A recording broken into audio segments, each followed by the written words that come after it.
Hello, I'm Dante Thompson, and welcome to Nightline. I'll be your host this evening, and all my guests tonight are going to be on this monitor. That's right, we've got 2 Skype interviews that you don't want to miss. The first hour will be with Kevin Dunn, and he's directed a documentary about euthanasia that you really need to watch. It opens your eyes to a lot of things that I didn't know was going on in the world, and you might not know that it's going on in the world. And then my second hour guest is Robia, and she used to be an actress in Hollywood, had starred in a lot of major roles, and then got saved, stopped acting, and now she's a speaker and also an author. We're going to be talking about her book. Also, we have our prayer partners standing by to take your calls, so go to the phones tonight, 244-1616, and we also have the piano man, Wesley Davenport. A lot of people has been requesting him to come on here, and so he is back tonight to do some wonderful music. So right now, let's go to Wesley Davenport, and he's going to be singing Right on Time.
Alrighty, folks, that was the piano man, Wesley Davenport. He's going to be here the entire night.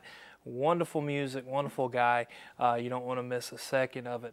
But tonight, joining me via Skype, and both my guests tonight are going to be joining me via Skype, is Mr. Kevin Dunn. And Kevin, you're not even in the country right now. I mean, you're Canadian, so you're up in Toronto. How's it going up there? Well, don't hold that against me. Yes, I'm out just outside of Toronto, and it's a pleasure to be on your show, Dante. Now, you were telling me though you get to the South as much as you can, so. I do a lot of traveling with my documentary work. Just in Nashville last week, in Alabama, and had a wonderful time. I always do. Southern hospitality is the greatest. Well, I think so. I think our viewers are the wonderful, wonderful people that promote Southern hospitality. So, but you're here tonight to talk about your book, or not the book, the movie, or documentary, entitled "The Euthanasia Deception." That's correct. It's something that has been euthanasia is something that has been popularized here lately in this country with the girl that, in Oregon. I can't think of her name right now.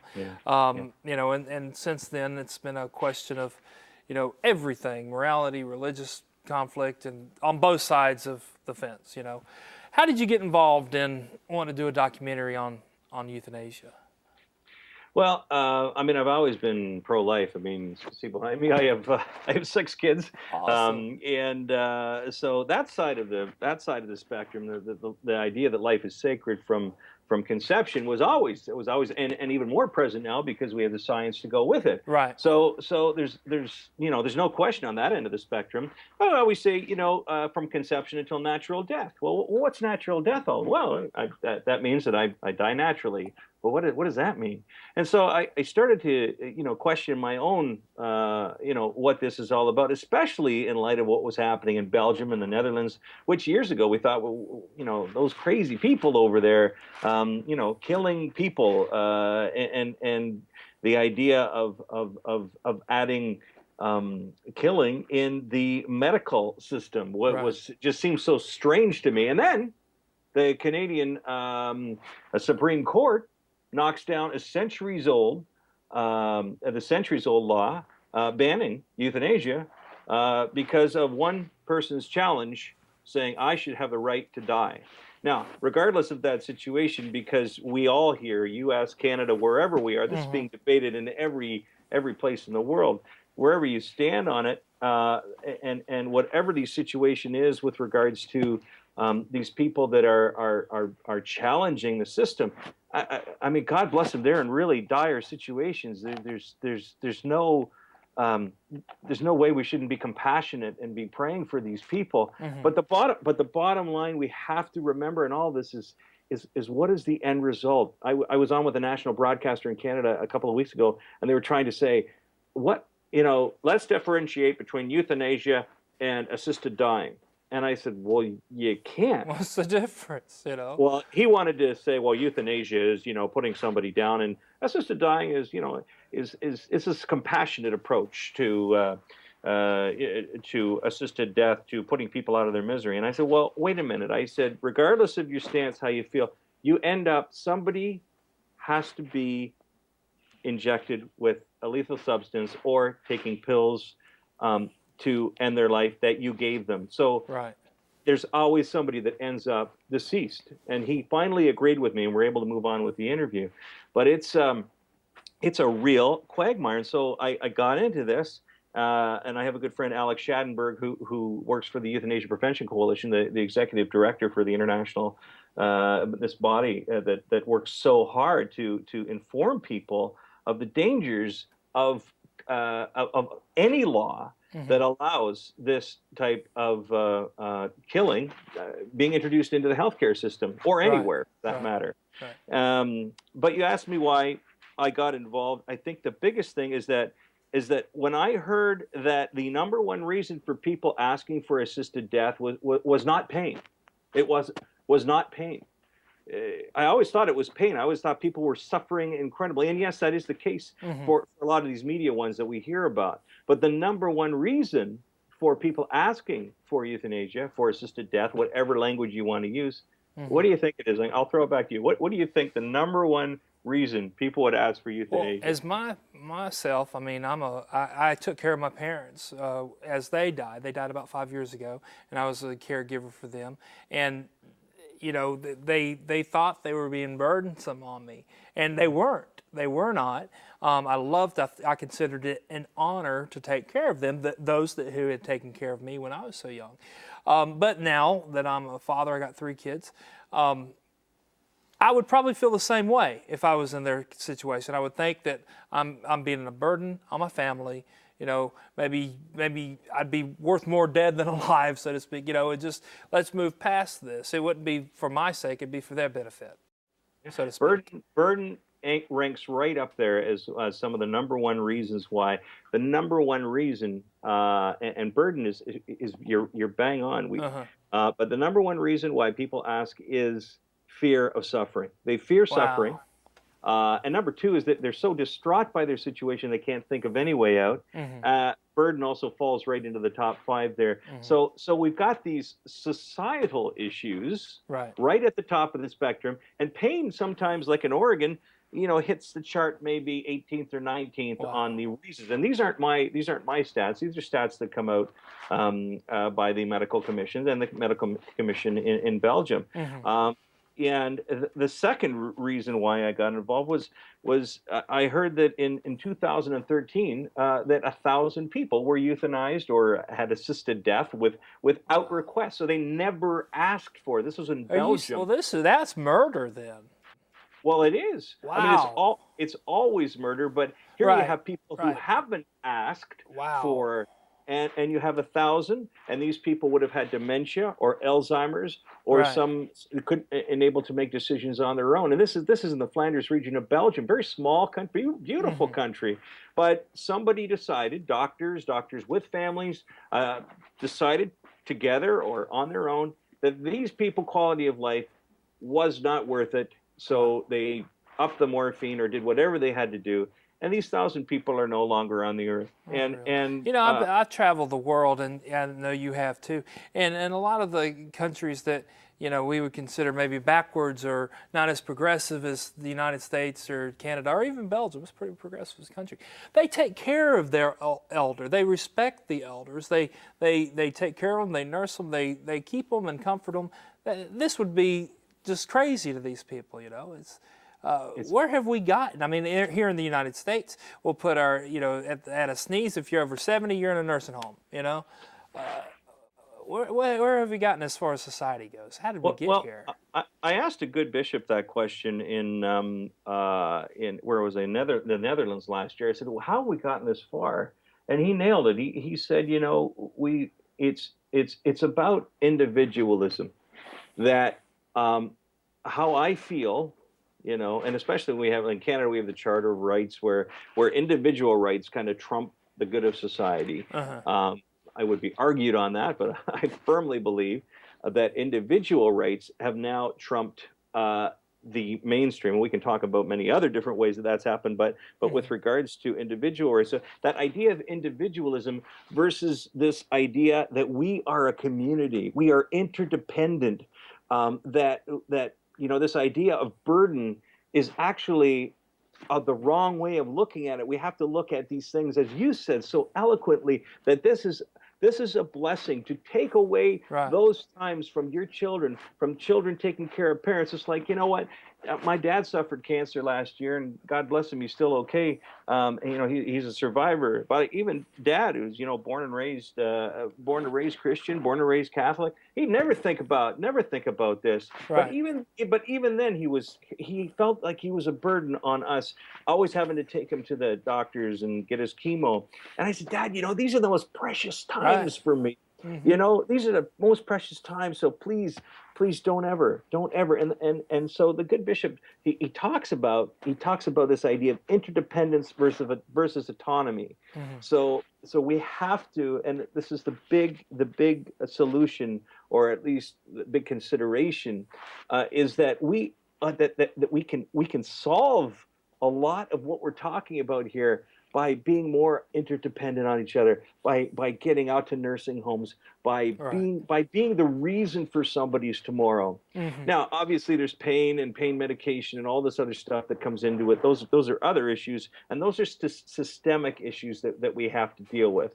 But the idea that I want people to come away with at the end of this documentary is that idea that we are not autonomous people. We are interdependent people. The other issues we deal with in the documentary are the three deceptions. The one is autonomy that I just talked about, and the first one, and then there's safeguards. The idea that safeguards can protect us, and then the idea that this is truly a form of compassionate care. We hear about dignity with dying. I want to get into that a little bit deeper here in a minute. I want to show, we got a little roll-in of the documentary. It's a couple minutes long. Let's show that now so people can kind of get an idea of what's going on if they're just joining us. We are talking about a documentary that's come out, and it's available on the website. Give the website real quick. It's 2 words, right together, vulnerablefilm.com. Vulnerablefilm.com, one word. And it's about the worldwide epidemic of euthanasia and the deception behind it. And this is why it's called the Euthanasian Deception. So right now, let's go to that roll-in real quick. And when we come back, we're going to learn about the compassionate side, as they call it. So let's go to that real quick. On April 19th, 2012, my mother receives a lethal injection in the hospital of the Free University in Brussels. But you had no idea? No.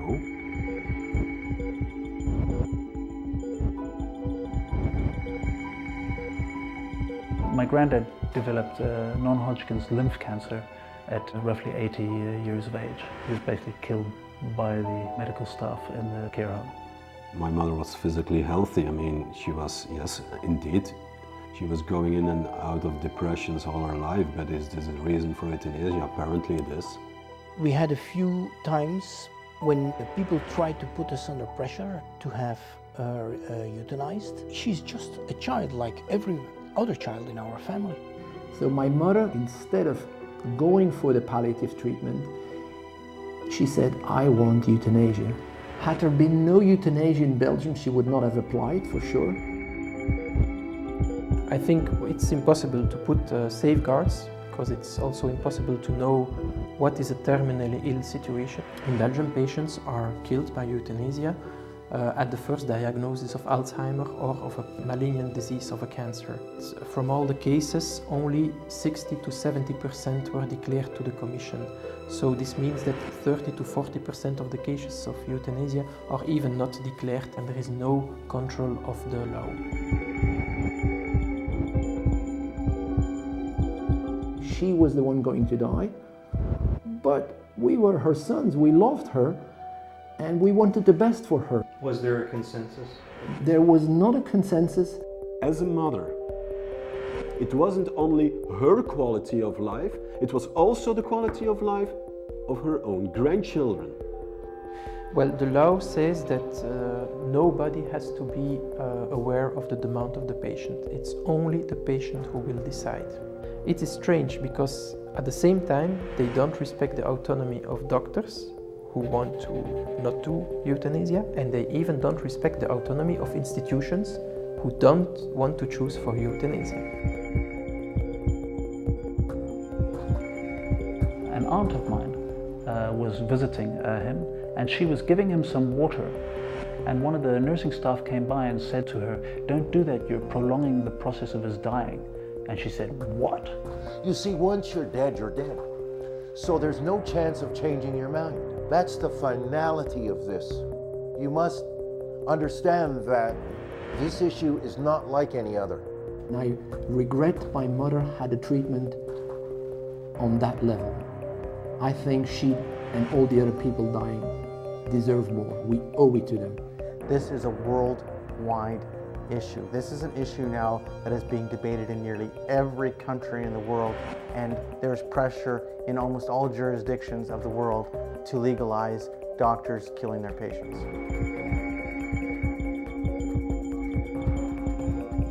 We help people to die, controlling their suffering and controlling their symptoms. We don't help them to die by killing them. What is our society becoming? It's a quality society. Only the best will survive.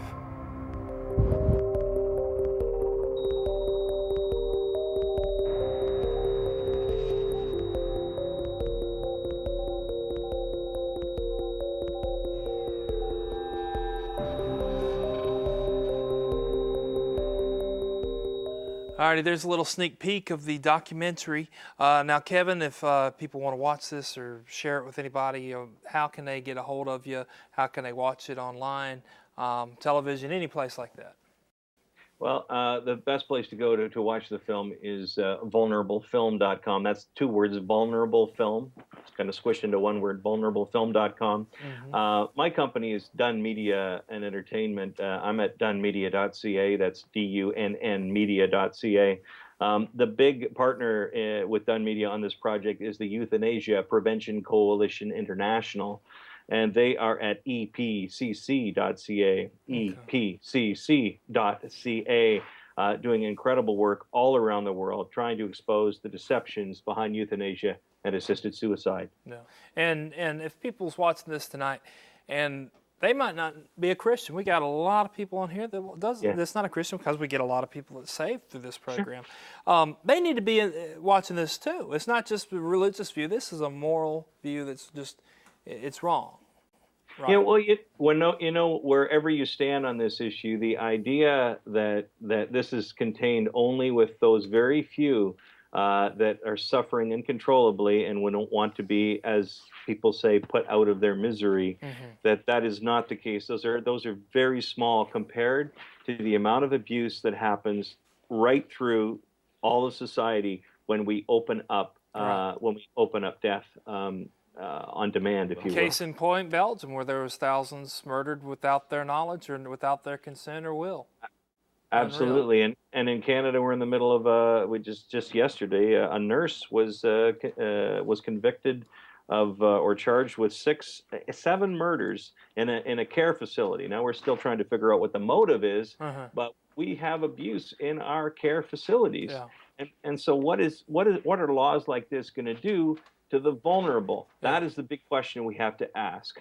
Exactly. And we have, of course, disability rights advocates who are very upset about this as well. But we could talk about that. Well, let's take a break for a song. When we come back, let's talk about the compassion side of this. And let's talk about, I know you and your partners have talked to family members that's gone through this situation and stuff. Let's hear about that too. But right now, Wesley's going to be doing a song on that wonderful piano. Man, he does a good job. When he was on the cross, I was on his mind.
All righty, thank you so much, Wesley. And a lot of people has been requesting him back on, so they are getting their wish tonight. Wesley Davenport, I call him the piano man, wonderful guy. He knows every one of those 88 keys. It's amazing. But anyway, we're going to finish up our interview tonight with Kevin Dunn. And if you're just now joining us, Kevin has done a documentary called Euthanasia Deception, The Euthanasia Deception. You're Canadian, where euthanasia is legal all across the board. There, every province. Here in the U.S., I think we figured out, 5 states, something like that. In D.C., Colorado's on the books to be legal. A lot of people consider these mercy killings, almost like you said, putting your dog down, you know. Why is that not the case? On the surface, it looks that way, but that is not the case, is it, Kevin? No. We have to be concerned about language, you know. From a Christian perspective, obviously, we know that our Lord said, you know, "Thou shalt not kill." He was pretty clear about that. Right. But he also relieved a lot of people's suffering. So a lot of people say, well, you know, is it right to let people suffer?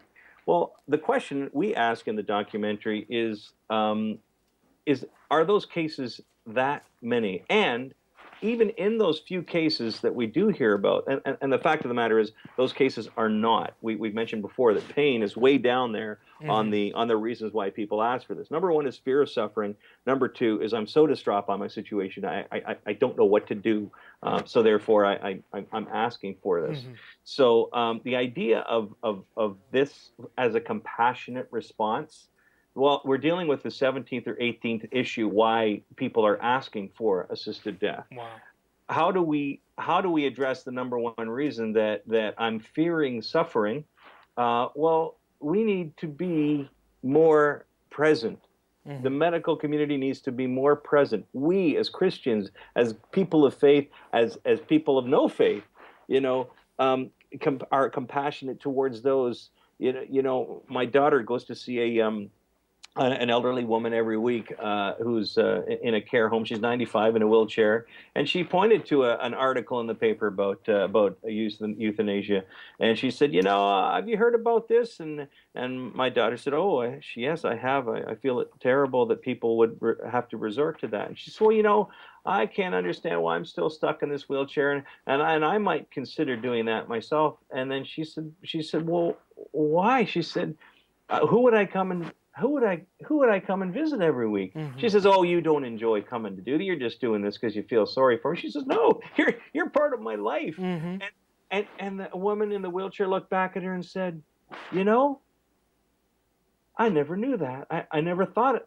Right. She said, and the discussion was ended. And we hear so many stories where people, even doctors, the doctor in the documentary talks about, you know, doing exactly that. The daughter was in the room. The mother wanted euthanasia, and the daughter was in the room. And he turned to a person who asked for euthanasia and said, the doctor said, "Have you ever cared for anyone in your life?" And she said, "Oh yeah, I cared for my mother when she was ill and until she passed, and my father." And she said, "Did you, you know, were those tough times?" "Yes, they were." "Would you ever take those times back?" "No, I wouldn't." And so the doctor turned to the daughter and said, "Well, maybe it's now your turn." And she didn't even blink an eye, and she grabbed her mother's feet and she said, "Mommy, let me take care of you now." And so these are the visceral moments. These are the moments. These are the times in our life. Yes, we will have suffering. Yes, there will be down times. But to take these times away, 70% of people in Belgium, and this law has been around for 15 years in Belgium, 60% of the people in Belgium who ask for euthanasia don't want to hear about any treatments, about any new research. They just want to end their life. And so, like the doctor says in the documentary, how can we even put a time frame on such? He says, I'm not God. I don't know whether a person will live a month, a year. Yes, in the end stages, it's weeks. But as soon as you open that door, you end up with so much abuse, the burden stuff that we talked about earlier. And then we get into the whole idea disability rights. I mean, so many disability rights advocates are so concerned about how these laws are going to affect them. Mhm. So, case in point, you know, you have somebody with cerebral palsy, you know, a terrible disease. No one would wish that disease on anyone, but Right. we all know people with cerebral palsy who get around, who do okay, who Yeah. are loved, and so but Not only they love, but they're able to love. And I mean, they are able Absolutely. to add so much to life, and people are able to add so much to their life. It's not a wasted life, or anything like that. It's a perfect life, how God created them. And we should Absolutely. be happy. And in most cases, everybody I know in that situation, they are happy. And the families are happy, and they love them. And it's not, you know, it's just beautiful. Well, we have a case in Belgium where, and we interview him in the documentary, beautiful a guy named Lionel Rosemount, who has a daughter, 20 years old, with a severe brain condition, and brothers and sisters, four brothers and sisters to Tikva, and he will be with Tikva in the wheelchair out in the streets of Belgium, and good-minded people will walk up to him and say, have you ever considered, you know, her quality of life and maybe, you know, euthanasia? It actually would come up to him and say, That's you know, okay, like, total strangers just saying, hey. and he's going, what? She's part of she's loved. We love her. She shows love to her family. She may not have all of her brain facilities, but she's loved. Oh. And he says we couldn't think of the world without her. Mm-hmm. And yet this is what happens to a society that embraces these ideologies that quality of life is like structured. This is quality of life. Anything outside of these borders doesn't have quality of life. Mm-hmm. And so, as the guy says in the documentary, Mark Pickup, who has multiple sclerosis, he says, you know, quality of life is a moving target. And he's had MS for 30 years. Mm-hmm. And he said, when I was diagnosed with this disease, he says, you know, people ask me about my quality of life. I was moving up. I was doing things. I had a great job, you know, my family. And he said, had there been a Kevorkian around at that time, or had there been a law around at that time, he says, I might have considered it. In fact, I probably would have, he says. He says, but the thing about quality of life is a moving target. We can't base our decisions based on the despair of today, because as Christians, we're people of hope. So therefore, this flies right in the face of hope. But even if we don't have any faith, we all know that some of the best people in the world, some of the most heroic people in the world that we look up to, had those down times, and they got over them. How did they get over them? Interdependence, by us going out. And so we need to be a people of interdependence. Yeah. And so that's really part of the solution. Yeah, I've met people with MS or lupus or any of these other diseases that people know that it's going to kill them. And they were so happy and thankful for what time they have, when I know people that are perfectly healthy and wealthy and rich and that's miserable with life, you know? Yeah. And so you can't, quality of life, and as far as your physical or your mental or your spiritual, it's up to you at that point, really, how you handle it. And what helps us as Christians is the fact that we know Christ is with us. We were talking about during the break here a little while ago about actual suffering and what the Bible says about suffering. As we all know, Christ, he helped end suffering in a lot of situations. He never killed anybody to end suffering. But he also suffered on the cross for hours and hours and hours. Tell us about the importance in life as suffering brings to life here. Well, as Mark Pickup, who has MS and struggles with all of the concerns and problems that come with us, he says, you know, suffering strips away everything that is non-essential. Mm-hmm. It leaves us with what truly matters in life. Right. Those that love us, the love that we can give, the small contributions we can do despite our disabilities, because we're all disabled. We're all disabled. Mm-hmm. There's a woman in the documentary, Amy Hasbrook, who's legally blind, suffers with PTSD. She's a lawyer. She but she deals with it. She says, there are many times that I don't feel like I want to move on. And she says, I'm afraid of going to the doctor, a doctor who may say, you know, I can see how you might feel that way. And then all she would need is a little bit of push one way, and she gets to push the other way. And so we've got this situation where the disabled are saying, as Mark Pickup says in the documentary, who gets suicide prevention and who gets assisted suicide? He says, I'll tell you who. It's me in this wheelchair that will be pushed towards assisted suicide, and my healthy neighbor will get suicide prevention. Why? Right. Because there's false idea of what compassionate care is. And the more we get into it, and this is not me, this is Belgium. It's in full. I mean, we know that story about Tikva I told earlier, the young girl with the brain challenges, you know, where that it just seeps in, and quality of life gets booked in between these two, and quality of life is such a moving target. And you know, whatever our quality of life is, you know, rich, poor, healthy, sick, we can make it redemptive. We can make it work. Right. Especially when we're able to look to our Savior, who was the model for us. He was the model for us. Pardon me if that's coming through. I just have to cancel a call. You're fine. Well, let me ask you, we got about 4 minutes left or so.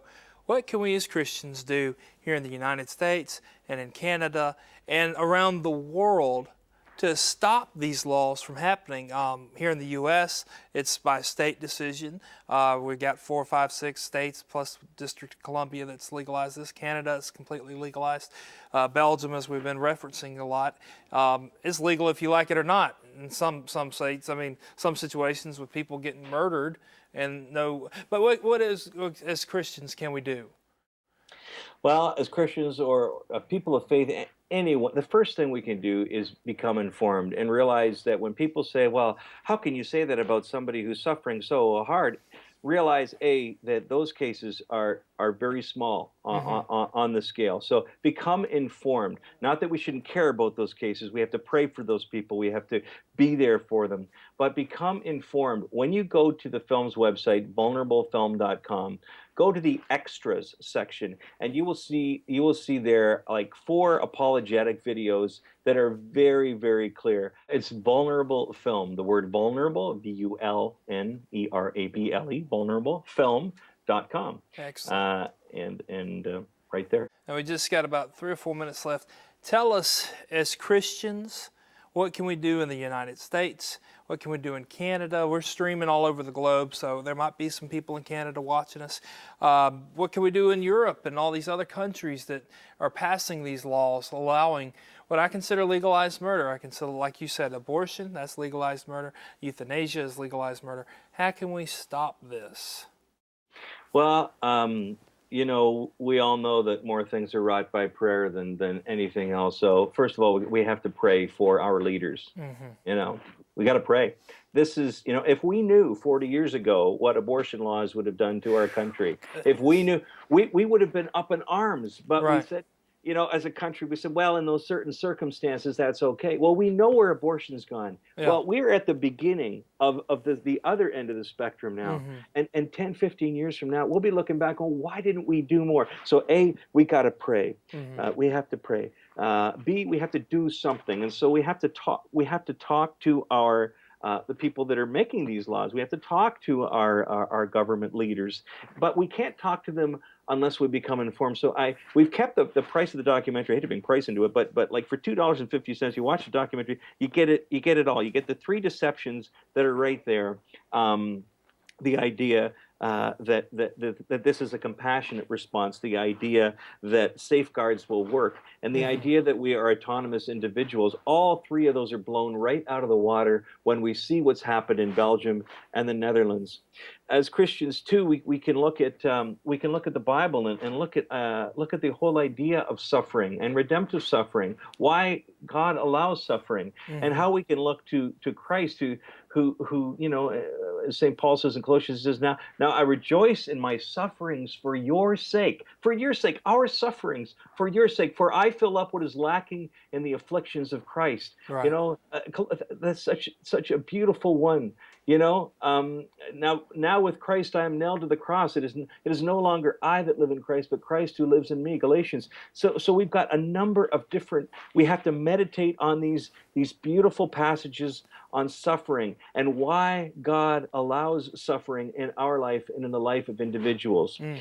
Thirdly, I would say that as we become informed, we realize that we have to fight and ask for more and better education for our doctors and nurses so that we can have quality palliative care. I know in Canada, only 30% of people have access to quality palliative care, end-of-life care. Mm-hmm. And so without that care, we become hopeless. And I don't know what the situation is in the States, but I know it's, and I don't have the number in the States, but I know it's very close to that. And so without that, we become very hopeless. And as Christians, we are people of hope.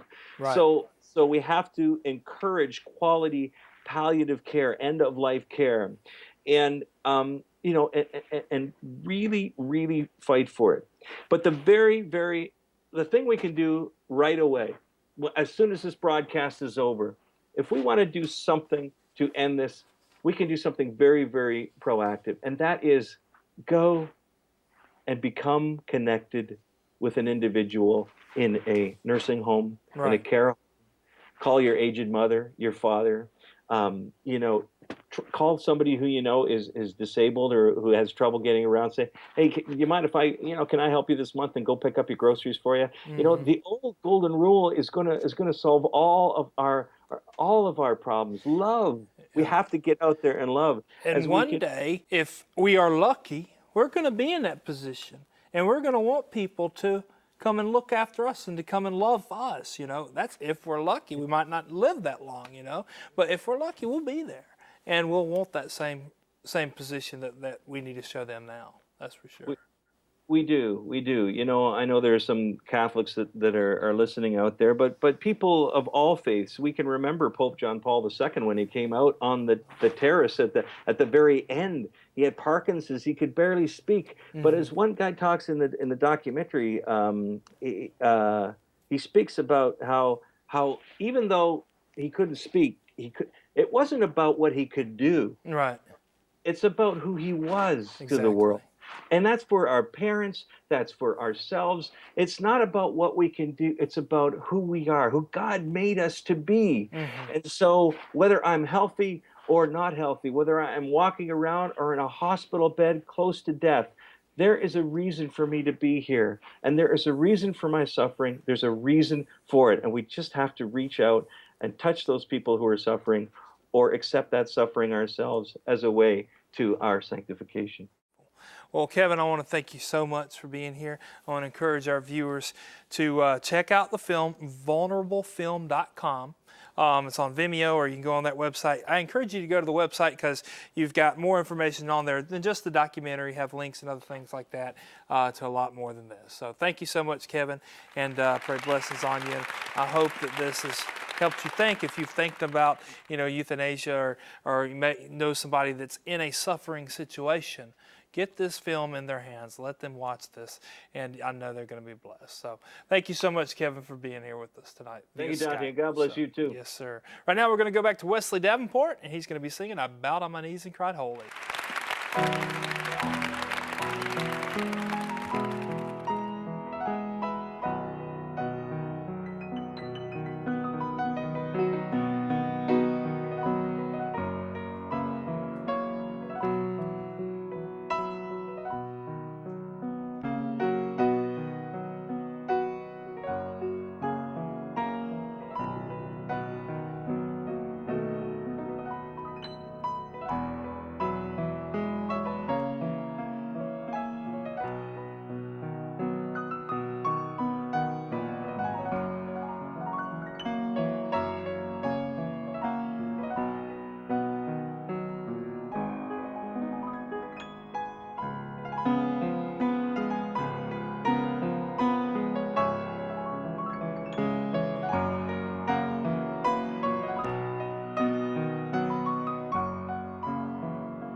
Alrighty, Wesley, thank you so much for that great song, and he's going to be joining us in the second hour to play more of that wonderful piano.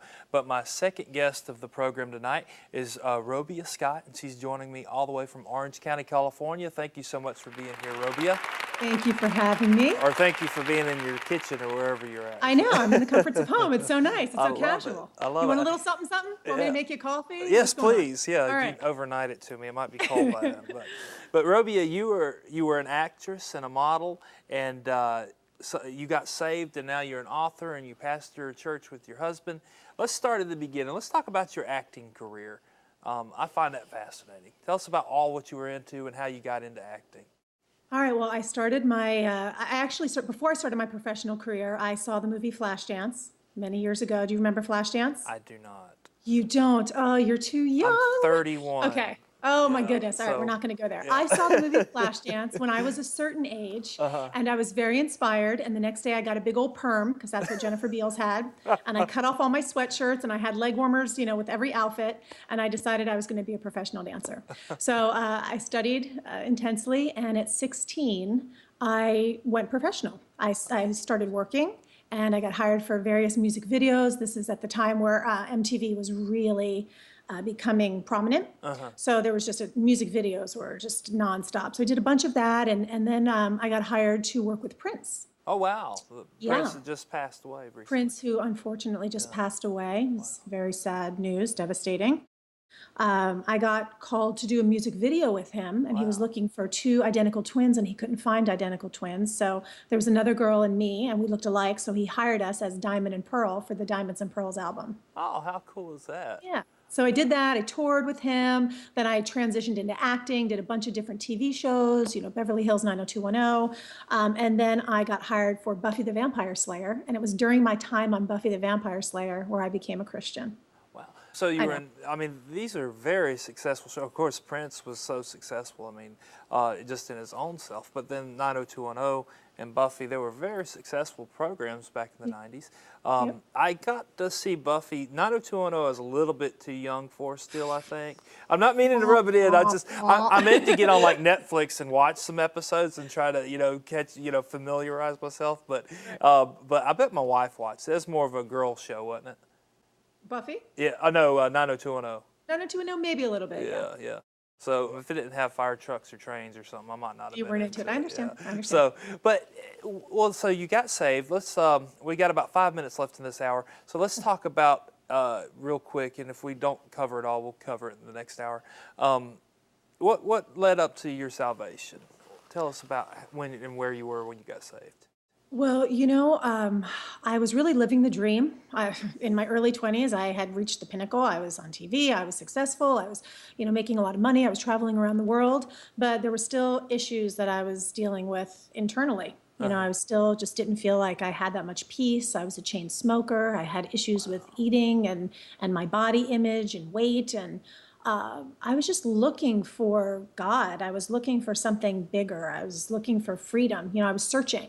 So throughout my search, I originally got kind of caught up in the New Age movement because that's very prevalent in my area in Southern California. Right. So I was doing all sorts of New Age practices, but I was still chain smoking and I was still tormented and I still didn't have peace. So I was open to keep seeking because I just felt that if I really encountered God in a real way, I would get help with some of the things I was dealing with. Right. So I knew now, were you raised in a Christian home, or did you know who Jesus was? I was raised Catholic. Okay. So I did know Jesus, but I didn't really feel a strong connection with the Catholic Church. I was younger. I just went with my grandmother, that kind of thing. So when I got older and I was searching for God, I was just looking for something that I connected with a little bit more. Yeah. Well, tell us about when you finally got with Jesus. Made it right. Well, I have a kind of an interesting story. God was really funny. I said, God, I believe in you, but I don't get the whole Jesus born again thing because I just didn't see a lot of examples of Christians. I just didn't, only Christian television really. I didn't really understand what it meant to be a Christian. So I said, God, I believe in you. I don't get the whole born again thing. If Jesus is really the way, if there's really truth to being born again, give me a sign about Jesus. Give me something. So I was praying this while I was in my car driving, and I was on the freeway. And all of a sudden, as I'm praying, I was kind of in that prayer zone driving, and I realized that I'm encompassed by a huge pack of Hell's Angels bikers. Oh, wow. I know. And I'm thinking, hi, ironic, I'm praying, and I've got Hell's Angels surrounding my little car. So I've got the bikers in front of me, the bikers on either side. I look more closely, there's 2 bikes in front of me. The guy's got the leather jackets on, they look really tough. On the back of their leather jackets was a huge cross, and it said, "We ride for Jesus." Oh, wow. I know. Wow. I know. So I started cracking up. I was like, all right, God, this is funny. And it was through a series of events like that, I wound up being led to a church, and things just started to speak to me. And then I said, okay, this is true. This is right. And I became a Christian and started my journey. Wow. Well, we just got just a minute left in this hour. When we come back, we're going to be talking about the book and talking about all the other things that you got going on. Give us a real quick teaser, though, about the book before we have to take a break. A quick teaser is when I became a Christian in the first year or two, God started really touching my life powerfully, and I was getting freedom and healing in many areas, but the area of food actually was getting worse. Wow. And it was in a moment of prayer and in an encounter, hearing God's voice, that he started me on a path of healing, and where Counterfeit Comforts was birthed. And I will fill you in. I'm excited about that because the area of food is where I also have an issue. So maybe I need to read this. So, well, we got just a few seconds, but did you get large, or was you just eating to comfort yourself, or what? Yeah, with me, people sometimes they ask me, were you really overweight or were you heavy? I was never overweight. I was always very thin and very fit. So you wouldn't see that I had any kind of issue by looking at me. Right. But it was internally. It was, just struggling with being consumed with what I'm going to eat, when I'm going to eat, how much I'm going to eat, not eating, overeating. Kind of starving, binging, just all of that place where I lived inside of myself. Wow. Well, we got to take a break. Anymore. Yes, excellent. Well, we got to take a break. We're going to be right back. We're going to continue our interview with Robia, so you don't want to miss anything. So come back just a minute. And remember, we got prayer partners standing by, so call in during the break and get prayer. Thank you. We'll be right back.